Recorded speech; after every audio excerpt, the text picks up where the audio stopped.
So, here today we are going to see a case in which, after a smooth cataract, in a smooth cataract operation, we were left with a very thick epinuclear plate. And how did I manage to get it out?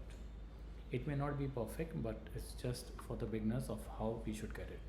So we can see that this cataract operation is going on smoothly. It's you can say NS3 NS4 type of cataract. So I'm doing a modified direct chop. Let me speed up a bit.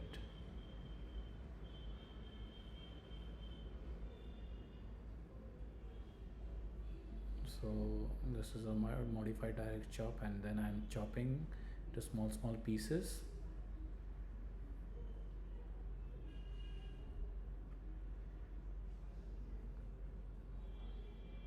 Okay, so here you see, now at this stage of cortex removal, if you can see here, these are all the cortex, this is all the cortex, and this is and these cortex are attached to the thick epinuclear plate.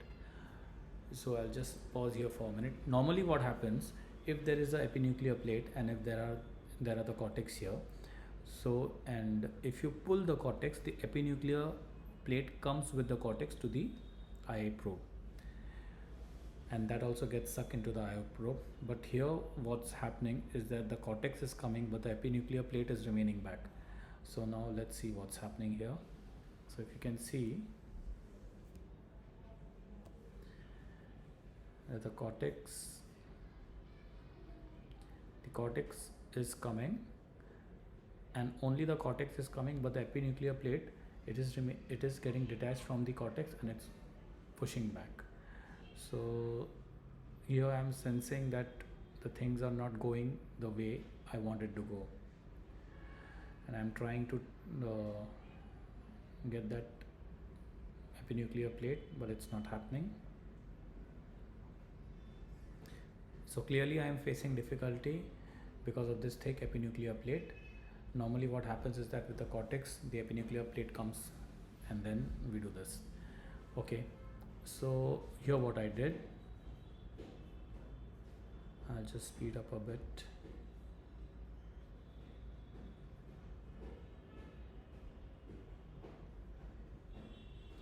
Okay, so there is a thick epinuclear plate remaining, and all the cortex has been aspirated. Now no way the epinuclear plate is coming here. So what I am doing is,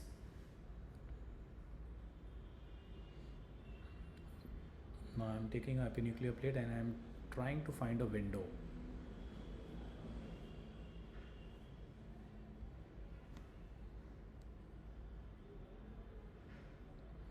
Trying to find a small window where I can go between the epinuclear plate and the posterior capsule and manually push up the epinuclear plate. So this is a dialer, this is a blunt, because I'm choosing a dialer because it is blunt. So I'm trying to find a small window by which I can go between the epinuclear plate and the posterior capsule.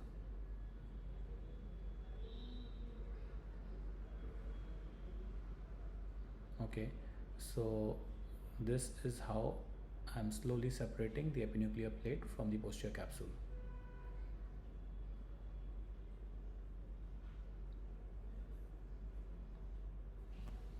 Okay, now just fast forward a bit. Yeah, so once I'll just go back.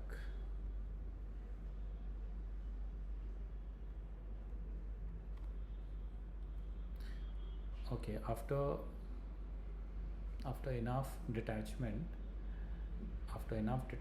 of the epinuclear plate, I use a iris repositor to separate it further as much as possible. Then I go with my coaxial and go with the port up between the epinuclear plate and the capsule.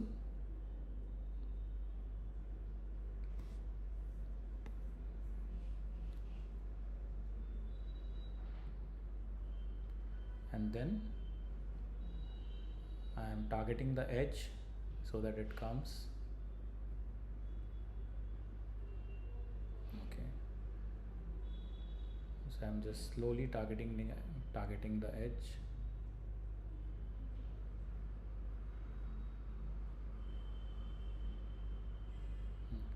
Still there was some residual epinuclear plate, so here you have to, because the things are not going, see, when the things go your way you can do it as fast as possible, but when you sense that the things are not going your way or the things are not going as it is supposed to be, then it's better to be as slow as possible.